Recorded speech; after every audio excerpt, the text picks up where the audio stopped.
So something else I'm pretty late to the party on is astrology. I'm starting to kind of dig my way through that, and starting to realize the importance in a lot of world events. And this is going to kind of coincide with my September 11th video when I was talking a little bit about the tarot.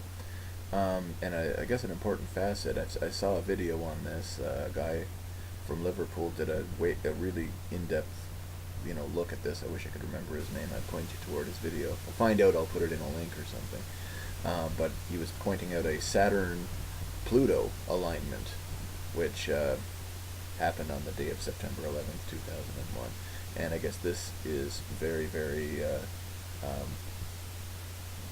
noteworthy for a number of reasons. I mean, Saturn, this I know already, it has to do with financial power and earthly power and money and things like this.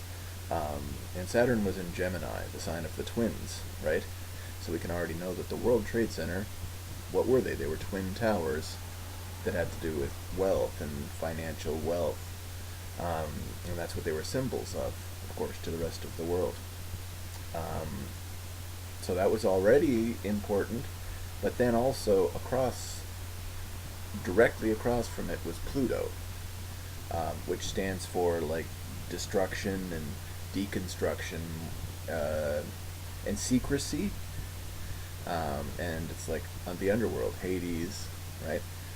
But it also rules secret societies, and that planet was in Sagittarius.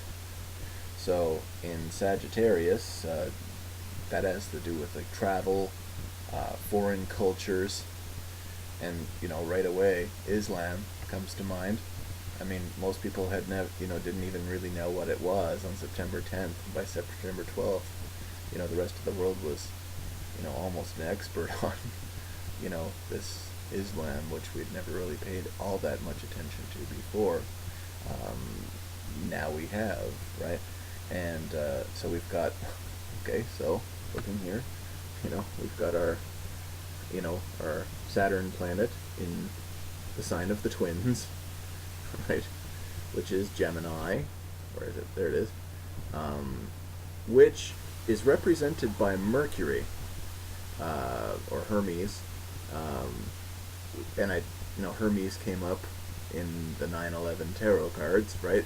Hermes, the hermit, right?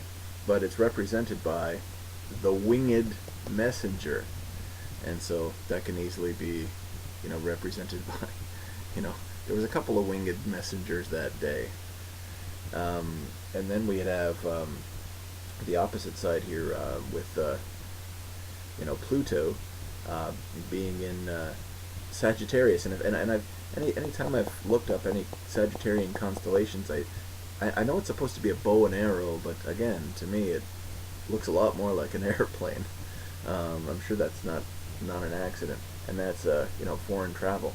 And I also understand too that Mars, which I know is a planet of action and also warfare, and it's ruled by Aries. It's a fire sign, and so there's a lot of aggression in Mars, and that was I think it was 1 degree in Capricorn that day, and Capricorn, of course, we get into there's that Saturn tie-in again, and there's the goat and the Baphomet, and so think, the goat, which ties into the pentagram, that Baphomet picture is the goat head, and so there's the Pentagon, right? And what was George Bush, holding upside down, I might add, in front of the children for 7 minutes when he was told the country was under attack? He was holding a book called My Pet Goats.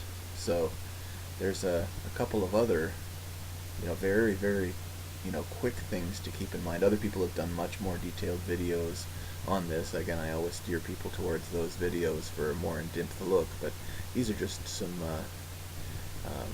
short videos that I can kind of just do just as a summary, just as I'm getting my own feet wet in these subjects. So again, stay tuned.